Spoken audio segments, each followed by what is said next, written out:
மதிப்பிற்கு உரிய buffer and Co நிறுவனத்தாருக்கு வணக்கம். நலம் நலமறிய ஆவல். என் பெயர் விமலா. கோயம்புத்தூரில் வசிக்கிறேன். சில தினங்களுக்கு முன்பு உங்களுடைய வெப்சைட் வழியாக ஒரு பொம்மை வாங்கியிருக்கிறேன். இதற்கு மேல் என்னை எப்படி உங்களிடம் அறிமுகம் செய்து கொள்வது என்று எனக்கு தெரியவில்லை என்று தான் சொல்ல வேண்டும். உண்மையில் வெப்சைட் என்று அச்சர சுத்தமாக எழுதிவிட்டேனே தவிர அப்படி என்றால் என்ன அர்த்தம் என்பது கூட எனக்கு தெரியாது. www.babartoys.com என்று நீங்கள் தொலைக்காட்சியில் அடிக்கடி விளம்பரம் செய்வதை பார்த்துவிட்டு இது என்ன புதுசா இருக்கு என்று என் கணவரிடம் விசாரித்தேன். அப்போது அவர் உங்களுடைய வெப்சைட் பற்றி நீளமாக ஏதோ சொன்னார். அதன் பிறகும் அவர் சொல்ல வருகின்ற அடிப்படை விஷயம் என்னவென்று எனக்கு சுத்தமாக புரியவில்லை. இன்டர்நெட் என்கின்ற தொழில்நுட்ப சிக்கலான இடத்தில் உட்கார்ந்து கொண்டு நீங்கள் பொம்மை விற்கிறீர்கள் என்பது மட்டும் ஓரளவு விளங்கியது. இதற்கு மேல் விளக்கம் கேட்டால் திட்டு விழுமோ என்று பயந்து அந்த கடையில் நம்ம பிரியாவுக்கு ஒரு பொம்மை வாங்கி கொடுங்களேன் என்று மட்டும்தான் அவரிடம் நான் சொன்னேன். ஓ என்று பெரியதாக தலையாட்டியவர் மறுநாள் நீளமாக அச்சிட்ட ஒரு வாள் கொண்டு வந்தார்.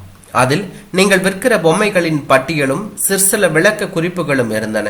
அதை காண்பித்து உனக்கு என்ன பொம்மை வேணும் பிரியா என்று எங்கள் மகளிடம் விசாரித்த போது வவ்வா என்று சொல்லிவிட்டு பக்கத்து வீட்டு நாயை கொஞ்சம் போய்விட்டாள் என்று தான் சொல்ல வேண்டும். ஆகவே வழக்கம் போல அவளுக்காக பொம்மையை தேர்ந்தெடுக்க வேண்டியது என்னுடைய பொறுப்பு ஆயிற்று. நெடுநேரம் பொடி எழுத்து ஆங்கிலத்தை சிரமப்பட்டு எழுத்து கூட்டி படித்து ஒவ்வொன்றாக நிராகரித்து கடைசியில் ஒரு பொம்மையை தேர்ந்தெடுத்தேன் என்று தான் சொல்ல வேண்டும். அதை பொம்மை என்று சொல்வதை கூட தவறுதான். அறிவுபூர்வமான விளையாட்டு சாதனம் என்று வேண்டுமானால் சொல்லலாம். அந்த அளவுக்கு உங்களுக்கு தமிழ் புரியுமா என்று சந்தேகமாக இருக்கிறது. ஆகவே நம் இருவரின் வசதிக்காக அதை பொம்மை என்றே சொல்கிறேன் என்று தான் அவள் எழுதியிருந்தாள். அந்த பொம்மையின் திரையில் ABCD முதலான ஆங்கில எழுத்துக்கள் வரிசையாக தோன்றும். பின்னர் அதுவே ஒவ்வொரு எழுத்தாக இசையோடு வாசித்து காட்டும். சில சமயங்களில் வரிசை ஒழுங்கு இல்லாமலும் எழுத்துக்கள் காண்பிக்கப்படலாம். அப்போது திரையில் தோன்றும் எழுத்துக்கு ஏற்ற பொத்தானை குழந்தை அழுத்த வேண்டும். சரியாக அழுத்தினால் பொம்மை அதனை கைத்தட்டி பாராட்டும். தவறாக அழுத்தினால் அச்சச்சோ என்று பரிதாபம் காண்பிக்கும். இவையெல்லாம் நான் உங்களுடைய விளக்க குறிப்பேட்டில் படித்து தெரிந்து கொண்டதுதான். அந்த குறிப்புகளை படிக்கும் போது என்னுடைய ஆரம்ப பள்ளியில் காலம்தான் நினைவுக்கு வந்தது என்று தான் சொல்ல வேண்டும். எங்களுக்கு ஆங்கிலம் சொல்லித்தந்த சரஸ்வதி டீச்சருக்கு பிள்ளைகள் என்றால் ரொம்ப பிரியம். ஆனால் அவர்கள் பிடிவாதமாக ஆங்கிலம் கற்க மறுக்கிறார்கள் என்று அடிக்கடி சொல்லுவார் என்று தான் சொல்ல வேண்டும். இப்போது யோசிக்கும் போது சிரிப்பு தான் வருகிறது. பச்சை பிள்ளைகளுக்கு ஆங்கிலம் தெரியுமா, தமிழ்தான் தெரியுமா? முனைப்போடு கற்றுத்தராமல் அது பற்றிய ஒரு பயத்தை பிள்ளைகள் மனதில் உருவாக்கியது யாருடைய தவறு என்று தோன்றும். இதற்கு மேல் சரஸ்வதி டீச்சரை விமர்சிப்பது சரியில்லை, தேவையும் இல்லை. குருவை பற்றி தவறாக பேசுகிறவர்களுக்கு ஏதோ ஒரு பிறவியில் நரகம்தான் சம்பவிக்கும் என்று இலக்கியங்களிலோ புராணங்களிலோ சொல்லப்பட்டு இருக்கலாம். எதற்கு வம்பு என்று விட்டுவிட்டேன். நான் சொல்ல வந்தது உங்களுடைய பொம்மையை பற்றி.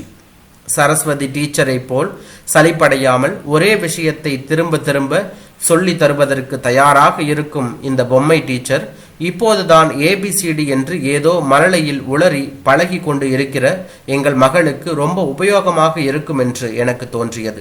அதனால்தான் 400 ரூபாய் என்று விலை குறிப்பிட்டிருந்தாலும் பரவாயில்லை என்று அதனை வாங்கி தரும்படி என் கணவரிடம் நான் அவரிடம் சொன்னேன். அவருக்கு இது போன்ற விஷயங்களில் ஆர்வம் போதாது, ஞானமும் போதாது. குழந்தைக்காகவோ எனக்காகவோ வீட்டுக்காகவோ எதை கேட்டாலும் மறுபேச்சு இல்லாமல் வாங்கி தந்து விடுவார். இதற்காக சந்தோஷப்படுவதா அல்லது என்ன அலட்சியம் என்று கோபம் கொள்வதா என்று இன்று வரை எனக்கு புரியவே இல்லை. இந்த பொம்மை விஷயத்திலும் அதுவே நடந்தது. நான் பொம்மையை தேர்ந்தெடுத்த தினத்தன்று மாலையே ஆர்டர் பண்ணிட்டேன் விமலா என்று பேச்சுவாக்கில் என்னுடைய கணவர் சொன்னார். எப்போ வரும் என்று ஆர்வத்துடன் கேட்டேன் நான். அதற்கு அவரோ சரியாக தெரியல என்றார் அவர். இதெல்லாம் கொஞ்சம் லேட் ஆகும், அநேகமாக 15 நாள்ல வந்துடும்னு நினைக்கிறேன் என்று என்னுடைய கணவர் என்னிடம் சொல்லிவிட்டு போனார். எனக்கு கொஞ்சம் ஏமாற்றம் தான். பொம்மையை தேர்ந்தெடுத்து அதற்கு உண்டான காசையும் கடன் அட்டை வழியே நயா பைசா மிச்சமில்லாமல் எண்ணி கொடுத்து விட்ட பிறகு எண்ணத்துக்கு 15 நாள் காத்திருக்க வேண்டும் என்று எனக்கு தோன்றியது. இப்படி கோபப்பட்டதும் நான் தேர்ந்தெடுத்து இருந்த பொம்மையின் அழகு என்னை கொஞ்சம் சமாதானப்படுத்தி விட்டது. எங்கள் குழந்தைக்கு இப்படி ஒரு ஹைடெக் பொம்மையை, அதுவும் இன்டர்நெட் மூலம் வாங்கி தந்து ஏபிசிடி கற்பிப்பதன் மூலம் மற்ற பெற்றோரை விட நாங்கள் ஒரு படி மேலே உயர்ந்து விட்டது போல பெருமிதமாக கூட உணர்ந்தேன் என்று தான் சொல்ல வேண்டும். கேட்டால் சிரிப்பீர்கள். தபால் அல்லது கூரியரில் மேற்சொன்ன பொம்மை வரும் வரை அது பற்றிய குறிப்புகளை திரும்ப திரும்ப பல முறை படித்து கொண்டு இருந்தேன் என்று தான் சொல்ல வேண்டும். அந்த பக்கத்தில் அச்சிடப்பட்டு இருந்த புகைப்படத்தை போல இன்றி வேறு வண்ணத்தில் வேறு வடிவத்தில் பொம்மை இருக்கக்கூடும் என்று நீங்கள் எழுதியிருந்தது என் ஆவலையும் எதிர்பார்ப்பையும் அதிகரித்து விட்டது என்று தான் சொல்ல வேண்டும்.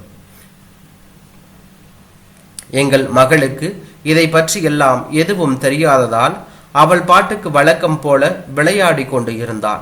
வருகிற பொம்மை உருப்படியாகவும் அவளுக்கு பயன்படும் விதமாகவும் இருக்க வேண்டுமே என்கின்ற கவலை எல்லாம் எனக்கு தான். அந்த தவிப்பை தீர்ப்பதற்காக வேணும் உங்கள் பொம்மை சீக்கிரத்தில் வந்துவிட்டால் நல்லது என்று எனக்கு தோன்றியது. இன்டர்நெட்டில் ஆர்டர் செய்த 9 தினங்களுக்கு பிறகு டொப் டொப் என்று வெடித்து விளையாட ஏற்ற சிறு பிளாஸ்டிக் குமிழ்கள் நிரம்பிய காகிதத்தால் பத்திரமாக சுற்றப்பட்டு கிடைத்தது உங்கள் பொம்மை. அழகான கைப்பிடிவுடன் பார்க்க ஜோராக இருந்தது என்று தான் சொல்ல வேண்டும். ஆனால் அதை திறந்து பிரதானமான சிவப்பு பொத்தானை அமுக்கிய போது திரையில் எதுவுமே காணும். திகைத்து போய் பொம்மையை தலைகீழாக திருப்பி பார்த்தால் அதன் பொக்கை வாய் திறப்பில் 3 பேட்டரிகள் பொருத்த வேண்டுமே என்று தெரிந்தது எனக்கு. கடந்த சில நிமிடங்களில் எனக்குள் பொங்கியிருந்த உற்சாகம் எல்லாம் சடார் என்று சரிந்து விட்டது. பொம்மை விற்ற மகராசன் கூடவே அதற்கான பேட்டரியும் தரமாட்டானோ என்று ஆதங்கமாக இருந்தது என்று தான் சொல்ல வேண்டும். இதே பொம்மையை எங்கள் தெருமுனை கடையில் வாங்கியிருந்தால் பேட்டரிகளும் இலவசமாக தந்தால்தான் ஆச்சு என்று சண்டை போட்டு பேரம் பேசியிருப்பேன். இன்டர்நெட்டில் அதெல்லாம் முடியாதோ என்னவோ என்று எனக்கு தோன்றியது. அப்படியே முடிந்தாலும் பேரம் பேச செலவழிக்கும் நேரத்தில் 3 பேட்டரிகள் காசு போட்டு வாங்கிவிடலாம் என்று வாதிடுவார் என்னுடைய கணவர். அவருக்கு பணத்தை விட நேரத்தை வீணடிக்காமல் இருப்பது சுய கௌரவம் தான் முக்கியம் என்று ஒரு வேஷம்.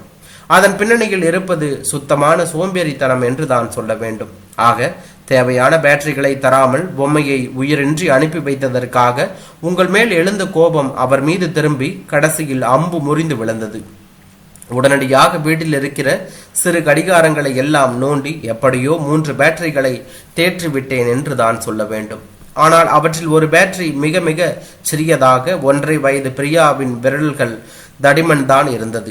ஆகவே உங்கள் பொம்மை அதை ஏற்றுக்கொள்ளவில்லை. அதன் பிறகுதான் அஞ்சரை பெட்டியில் சில்லறை தேடி எடுத்துக்கொண்டு குழந்தையையும் தூக்கி கொண்டு பேட்டரி வாங்க கிளம்பினேன் என்று தான் சொல்ல வேண்டும். அடுத்த 1/4 மணி நேரத்திற்குள் புத்தம் புதிதாக 3 பேட்டரிகள் வாங்கி வந்து உங்கள் பொம்மைக்கு தின்ன கொடுத்தேன். ஆனால் அதன் பிறகும் சிவப்பு பொத்தான் மௌனம் சாதித்தது. அதன் பக்கத்தில் இருக்கிற சிறு விளக்கும் எரிகிற வழியை காணும் என்று தான் சொல்ல வேண்டும். பொம்மையில் ஏதோ பிரச்சனை என்று முதலாக தோன்றியது அப்போதுதான். அட்டை பெட்டியை வழிகாட்டியாக வைத்து கொண்டு பேட்டரிகள் சரியாக திசையில்தான் பொருத்தப்பட்டு இருக்கின்றனவா என்று சோதித்தேன். கைப்பிடியை இறுக பிடித்து கொண்டு அதை ஒரு முறை உலுக்கி பார்த்தேன். பயனில்லை என்று தான் சொல்ல வேண்டும்.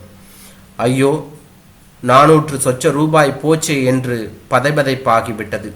அவருக்கு போன் செய்து விஷயத்தை சொல்லலாம் என்று நினைத்தேன். ஆனால் கண்டிப்பாக திட்டுதான் விழும். எப்ப பாரு நான் முக்கியமான மீட்டிங்ல இருக்கும்போது தான் நீ போன் பண்ற, உனக்கு அறிவில்லை என்று அவர் கேட்பார். இவர் எப்போது மீட்டிங்கில் இருப்பார், எப்போது வெட்டியாக உட்கார்ந்து பல் குத்தி கொண்டு இருப்பார் என்று எனக்கு என்ன ஜோசியமா தெரியும். இப்போது இந்த பொம்மையை என்ன செய்வது என்று என் மனதிற்குள் ஓடிக்கொண்டே இருந்தது. வேறு வழி இல்லாமல் மாலை வரை காத்திருந்தேன் என்று தான் சொல்ல வேண்டும். புத்தக அலமாரி மேல் உபயோகமின்றி கிடந்த அந்த பொம்மையை பார்க்கும்போது எல்லாம் மனதில் என்னென்னவோ யோசனைகள். 400 ரூபாய் வீணாகிவிட்டது என்பதை ஏற்பதற்கு முடியாமல் தவித்தேன். கஷ்டப்பட்டு சம்பாதித்த பணம் காரணமில்லாமல் அப்படி போய்விடாது என்று ஒரு நம்பிக்கை இருந்தது என்று தான் சொல்ல வேண்டும். ஆகவே இந்த பொம்மைக்கு உயிரூட்டுவதில் எனக்கு தெரியாத ஏதோ ஒரு சூட்சமம் இருக்கிறது என்று நிச்சயமாக எண்ணினேன். அவர் அலுவலகத்திலிருந்து வந்ததும் என்னால் கண்டறிய முடியாத அந்த ரகசியத்தை கண்டுகொள்வார். பொம்மை இயங்க தொடங்கியதும் என்னை பார்த்து மக்கு மக்கு என்று கேலியாக சிரிப்பார். 400 ரூபாய் வீணாவதை விட அந்த கிண்டல் பேச்சை தாங்கிக் கொள்வது உத்தமம் என்று எனக்கு அப்போது தோன்றியது. என் வேண்டுதல் பலிக்கவில்லை. அவராலும் உங்கள் பொம்மையை இயக்க முடியவில்லை. என்னை காட்டிலும் சற்று அதிக நேரம் அந்த பொம்மையை மேலும் கீழுமாக புரட்டி சோதித்தவர். தன்னுடைய இன்ஜினியர் பட்டத்தை காப்பாற்றிக் கொள்வதற்காக ஸ்க்ரூ டிரைவர் கொண்டு சில திருக்காணிகளை சுழற்றி பிரித்து கூட பார்த்தார். ஆனால் அவருக்கு ஒன்றுமே பிடிபடவில்லை. என்று பெரிதாக உதட்டை பிதுக்கியவர், வேற வாங்கிக்கலாம் விடு என்று சாதாரணமாக சொன்னார். எனக்கு தூக்கி வாரி போட்டது. 400 ரூபாய் சமாச்சாரத்தை இப்படியே விட்டோத்தியாக தூக்கி எறிவார்கள் என்று பதற்றத்துடன் கேட்டேன். அதுக்கு என்னப்பா செய்ய முடியும் என்று அழுத்து கொண்டவர், நெட்ல வாங்கினா இப்படிதான் என்று என்னிடம் பதில் கூறினார். இதை நீங்க முன்னாடி சொல்லலையே என்று நான் கோபமாக கேட்டதற்கு அவரிடம் இருந்து பதில் வரவில்லை. வேற நல்ல பொம்மையா பார்த்து குழந்தைக்கு வாங்கிக்கலாம், டோன்ட் வரி என்று சொல்லிவிட்டு டிவியை பார்க்க திரும்பிக் கொண்டார் என்று தான் சொல்ல வேண்டும். அவர் பிரித்து போட்டு இருந்த பொம்மையை பல நிமிடங்களுக்கு வெறித்து பார்த்து கொண்டே இருந்தேன். கண்முன்னே எங்களுடைய காசுக்கு இப்படி ஒரு அநியாயம் நடந்து இருப்பதை பார்க்க மனதாகவில்லை. அதை அவர் கண்டு கொள்ளாமல் பொழுதுபோக்கிக் கொண்டு இருந்ததும் இன்னும் ஆத்திரமாக இருந்தது என்று தான் சொல்ல வேண்டும். அன்று இரவு தொடங்கி அந்த 3 நாட்கள் எங்களிடையே தொடர் சண்டை. எப்படியாவது இதை சரி செய்தால்தான் ஆச்சு என்கின்ற என்னுடைய பிடிவாதமும், அதற்கு தேவையான நடவடிக்கைகளை எடுக்க தயங்குகிற அவருடைய சோம்பேறித்தனமும் கடுமையாக மோதிக்கொண்டன என்றுதான் சொல்ல வேண்டும். உனக்கு ஒண்ணுமே புரியல என்று என்னை தாழ்வு மனப்பான்மையில் தள்ள முயன்றார் அவர். இந்த மாதிரி நெட்ல வாங்குற பொருளுக்கு எல்லாம் எந்த கேரண்டியும் கிடையாது. இந்த கையில் வாங்கி அந்த கையில் நமக்கு கொடுக்கறாங்க, அவருக்கு காசு, அவ்வளவுதான். மற்றபடி இது பொம்மையா பொட்டலம் கட்டின களிமண்ணான்னு கூட அவனுக்கு தெரியாது என்று என்னிடம் சொன்னார். அதை நீங்களா ஏன் முடிவு பண்றீங்க என்று ஆவேசமாக திரும்பி வாதிட்டேன் நான்.